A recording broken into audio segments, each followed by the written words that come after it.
Is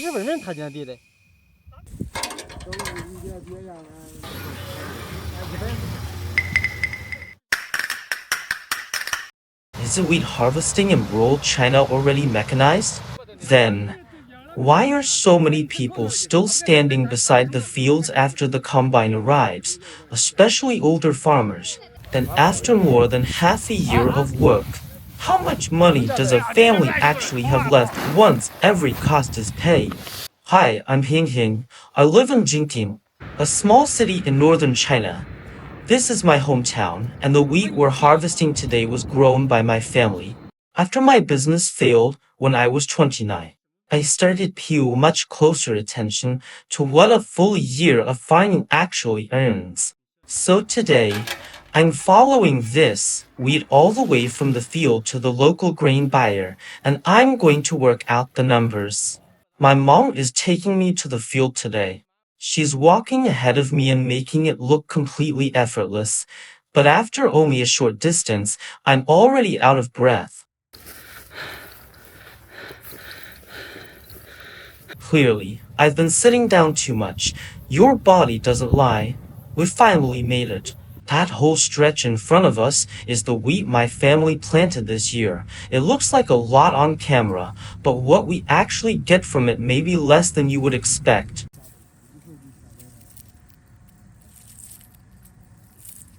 If you look closely, some of these kernels are small and shriveled, and there aren't as many as we had hoped.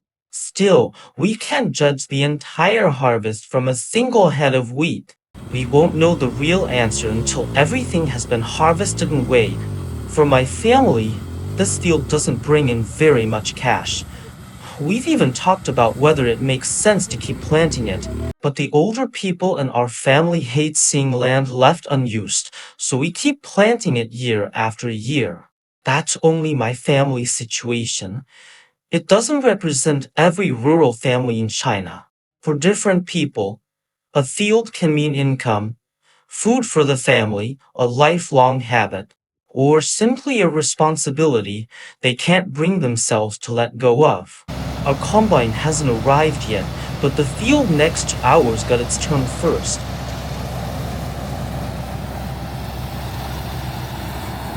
Around here, if someone needs a hand and you're able to help, you usually just step in.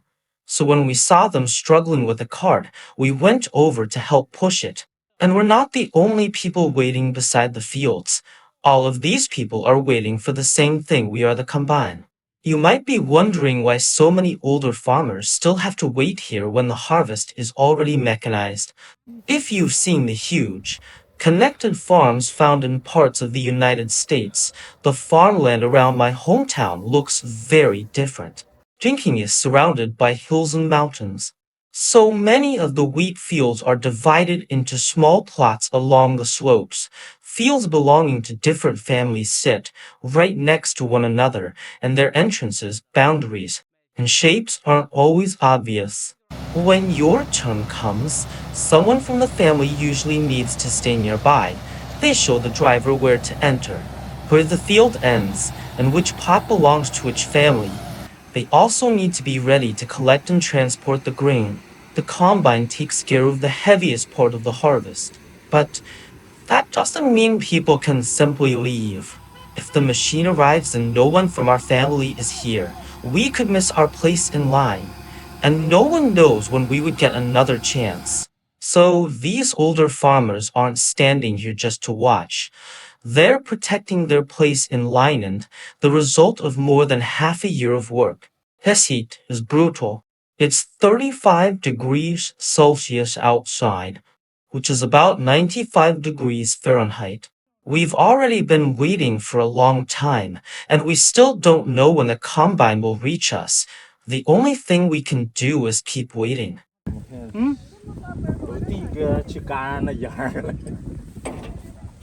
Oh no, the last thing we wanted has happened. The combine has broken down. I don't know exactly which part failed, but the operator has opened the machine and started checking it. The hardest part isn't simply that the machine broke, it's that nobody knows how long the repair will take. We don't want to go too far.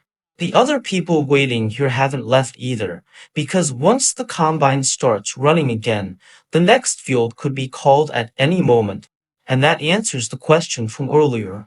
The harvest may be mechanized, but people still have to wait, identify the right field, collect the grain, and arrange the transport.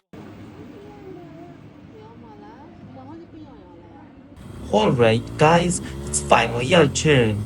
This has taken much longer than we expected. But I have to admit, once the combine gets moving, it's incredibly fast. The field was full of standing wheat yesterday.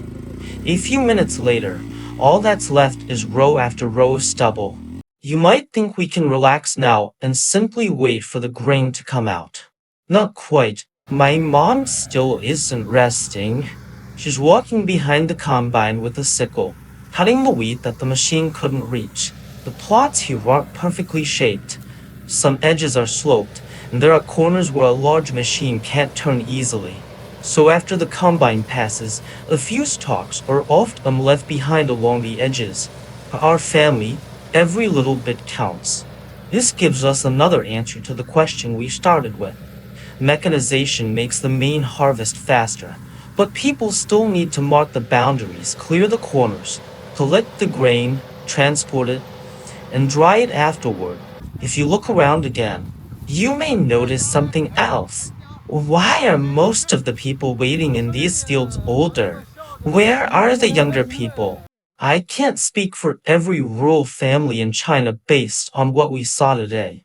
But in my family, the younger people have their own jobs, while the combine's arrival time is difficult to predict. Older family members live closer to the fields and know the boundaries better. So waiting for the machine and watching the land often falls to them first. Some younger people take time off work and come back. Some help load and transport the grain. Others can't return until the weekend. Every family handles it differently.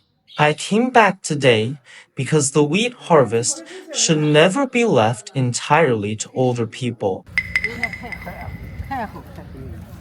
Then something went wrong in another field.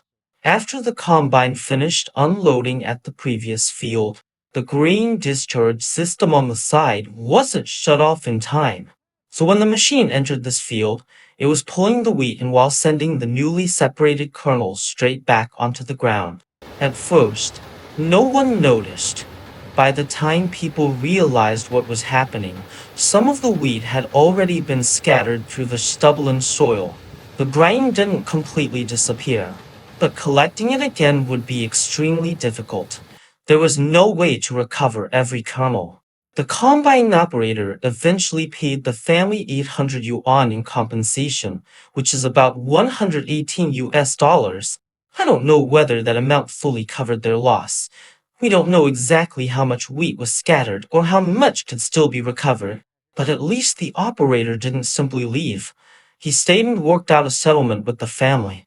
This incident was another reminder that a machine can increase the speed, but it can't replace the people watching it.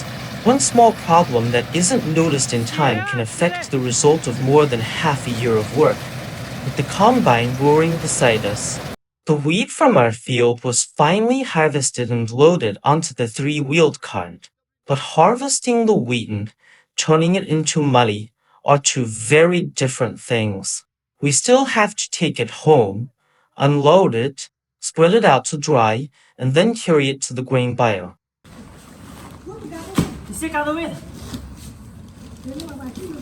I thought I was still young enough to move a few bags of wheat without any trouble, but it didn't take long before I was covered in sweat. It's hard to imagine how households with only older people at home manage all of this work. The combine takes care of the heaviest part, but someone still has to bag the grain, carry it, dry it, and sell it.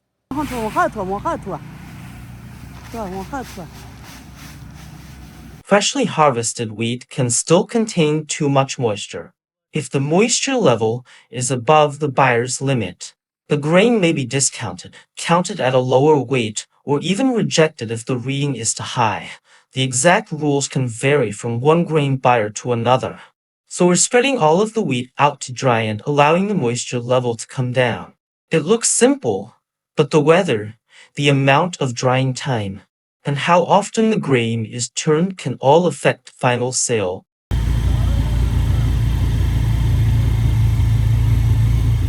This is peak harvest season, so a lot of families are trying to sell their grain at the same time. It can mean long lines at the buying station. There's a running joke in Shanxi that lunchtime comes with a mandatory nap. You could call it the post-lunch crash. I don't really know why, but from what I've seen, streets are usually very quiet between 1 and 2 in the afternoon.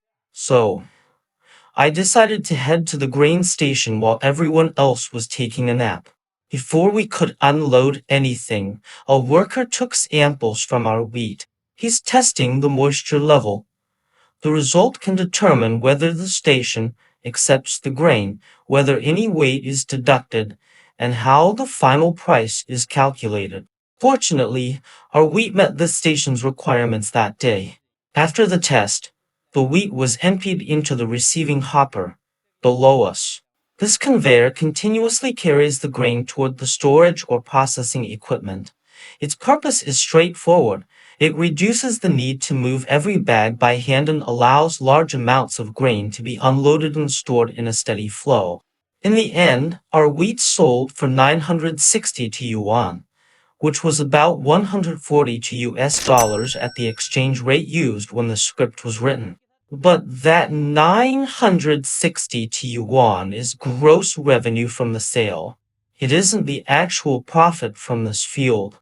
To find the real answer, we still need to subtract the cost of seeds, fertilizer, pesticides, the combine service, bags, transportation, and the other expenses that went into the crop. After my business failed, the way I looked at money changed. The amount you receive isn't the final answer. What matters is how much remains after every cost has been paid. The receipt from the grain station is thin, but it holds the result of more than half a year of work on this field. That's the end of our wheat harvest. But this field is only one small part of everyday life in my hometown. Next time, I'll take you to see more of rural China, from the fields and village roads to the ordinary people who live and work here. If there's something about rural China you're curious about, let me know in the comments. I'm Hanghang. Thanks for coming with me, and I'll see you in the next video.